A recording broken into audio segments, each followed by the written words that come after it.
جلسہ سننے کے باوجود آج ہمارے بھائی اللہ کو اللہ میاں کہتے ہیں. اللہ کو اللہ میاں کہنا حرام ہے. یاد رکھو ابھی بھی لوگ اللہ میاں کہتے ہیں. ہماری ماں بہنیں کہتی ہیں. آج بھی دیکھا جاتا ہے جلسہ جلوس سننے کے بعد بھی عمل نہیں کیونکہ علم نہیں ہے. آج بھی لوگ جب بات آتی ہے تو کہتے ہیں اوپر والا جانے. اوپر والا جو دے گا وہ ہوگا.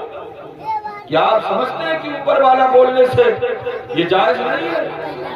اگر ہمارا عقیدہ ہے کہ اللہ اوپر ہے تو یاد رکھو وہ کافر ہو جائے گا. اس کی بیوی نکاح سے نکل جائے گی. آج علم نہ ہونے کی وجہ سے اگر کسی نے اپنی ماں کے پیر کو کہا اپنی بیوی سے تمہارے پیر میرے ماں کے پیر کی طرح ہے تو یاد رکھو بیوی نکاح سے نکل جائے گی. علم نہ ہونے کی وجہ سے بہت سے ایسے باتوں کی وجہ سے لوگ کافر ہو جاتے ہیں. ان کو احساس ہی نہیں ہوتا کہ میں کافر ہو گیا ہوں. علم کی سخت ضرورت ہے. میرے اسلامی بھائیوں اللہ نے قرآن عظیم کی سب سے پہلی جو آیت کریمہ نازل فرمائی اس کا مطلب اور مقصد یہی ہے کہ پڑھو. اللہ نے کہا اقرا پڑھو. سب سے پہلی آیت اللہ نے نازل فرمائی. اس لیے علم حاصل کرو. میں قطعاً نہ جلسوں کے خلاف نہیں ہوں نہ مزاروں کے خلاف ہوں. لیکن مزار کی اہمیت کیا ہوتی ہے, مزار کہ بارگاہ میں ولی کے کیسے حاضر ہونا چاہیے آپ کو پتہ ہی نہیں ہے. اعلیٰ حضرت فرماتے ہیں سن لو مسئلہ, اگر ایک چادر چڑھی ہے تو اگر وہ چادر پرانی نہیں ہوئی بوسیدہ نہیں ہوئی تو دوسری چادر چڑھانا فضول خرچی ہے. فضول خرچی ہے وہ. جب چادر چڑھی ہے تو دوسری چادر نہ چڑھاؤ. آپ نے جو منت مانی ہے, آپ نے جو چادر لی ہے, اب مزار والے کو خوش کرنا چاہتے ہو, اللہ کے ولی کو خوش کرنا چاہتے ہو تو غریب لڑکی کو چادر دے دو جس کے سر پہ چادر نہیں ہے. آج علم نہ ہونے کی وجہ سے اسی ہندوستان میں ہماری بچیاں غیر مسلمہ ہو رہی ہیں, غیر مسلموں کے نکاح میں جا رہی ہیں. علم نہ ہونے کی وجہ سے پھر انہیں قتل کر دیا جاتا, انہیں ورگلایا جاتا, بہکایا جاتا. علم نہ ہونے کی وجہ سے میرے اسلامی بھائیوں علم کی سخت ضرورت ہے. آپ دن رات ہماری ماں بہنیں اسی بات کو لے کر تعویذ بنواتی کہ میرا شوہر میرا کہنا نہیں مانتا. ہمارے بھائی دن رات تعویذ بنواتی کہ ہمارا بیٹا ہمارا کہنا نہیں مانتا. کہنا کیسے مانے, ماں باپ کی اہمیت کو کیسے وہ جانے, اس کے اندر تو علم ہے ہی نہیں. نبی ارشاد فرماتے ہیں علم و نور, علم اجالا ہے روشنی ہے. اس نے روشنی نہیں پائی, اجالا نہیں پایا, تو جو چاہے گا زبان سے نکال دے گا, جیسا چاہے گا ویسے ماں باپ کو گالی دے گا. علم کی اہمیت کو سمجھو, جانو, مانو. بہت ساری آج ہمارے معاشرے میں علم نہ ہونے کی وجہ سے کمیاں ہیں, کیسے آپ دور کریں گے؟ ابھی تک لوگ حضرت یہ پوچھتے ہیں کہ حضرت کیا مچھلی پہ فاتحہ جائز ہے؟ اسی میں پھنسے ہوئے. ارہر کے دار پہ فاتحہ جائز ہے؟ آج ہماری ماں بہنیں پڑھی لکھی ہے, ان کی بات نہیں کرتا, لیکن اکثر و بیشتر پڑھی نہیں ہے. شوہر کا کپڑا دھوتی ہے, صرف ان سے اتنا پوچھ لیا جائے اگر کپڑا ناپاک ہے تو پاک کیسے کیا جائے گا, لیکن ان کو کپڑا پاک کرنے کا طریقہ نہیں معلوم. اپنے نوجوانوں کو پکڑو اور پوچھو بھائی نماز پڑھنے جاتے ہو, وضو بناتے ہو, وضو میں کتنے فرض نہیں معلوم, غسل میں کتنے فرض نہیں معلوم.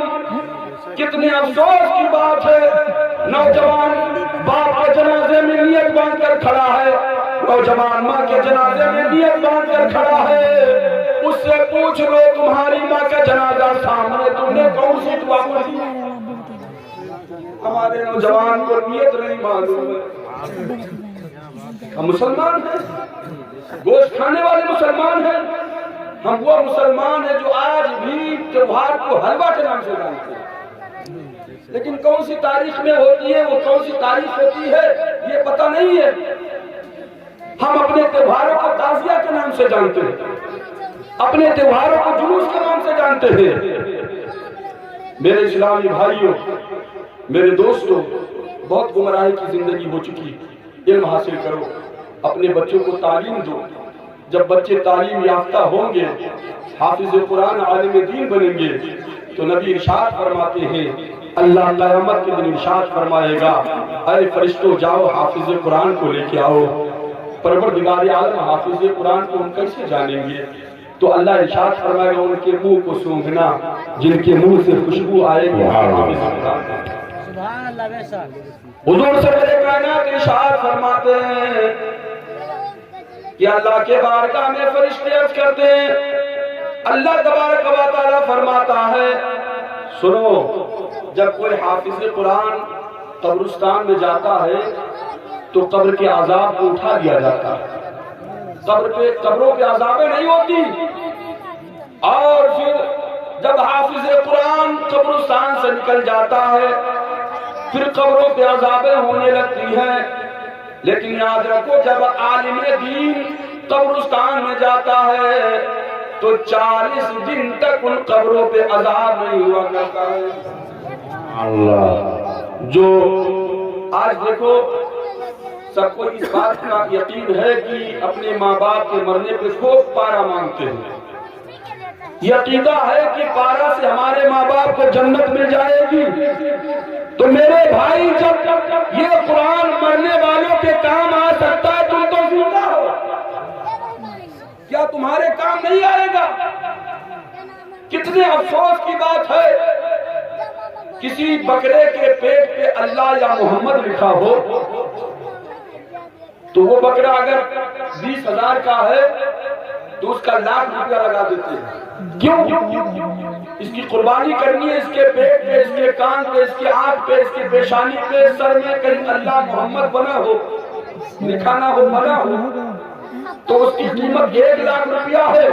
لیکن جس حافظ کے سینے میں پورا قرآن ہے، اس کی قیمت آپ نے کیا لگائی ہے؟ کیا لگائی ہے؟ 5,000 روپیہ، 10,000 روپیہ، یا حافظ قرآن کی ہی قیمت ہے؟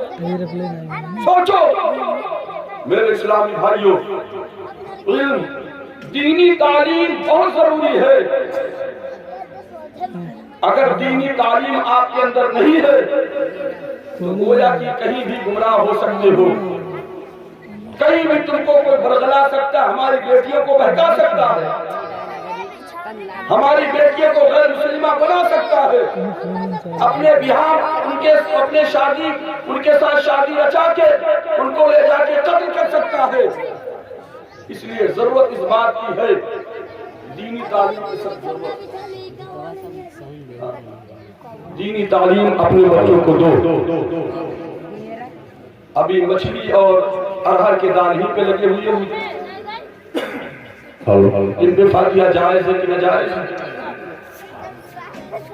بہت سارے ہمارے معاشرے میں اتنی کمیاں ہیں، تعلیم نہ ہونے کی وجہ سے کتنی باتیں بتائی جائیں۔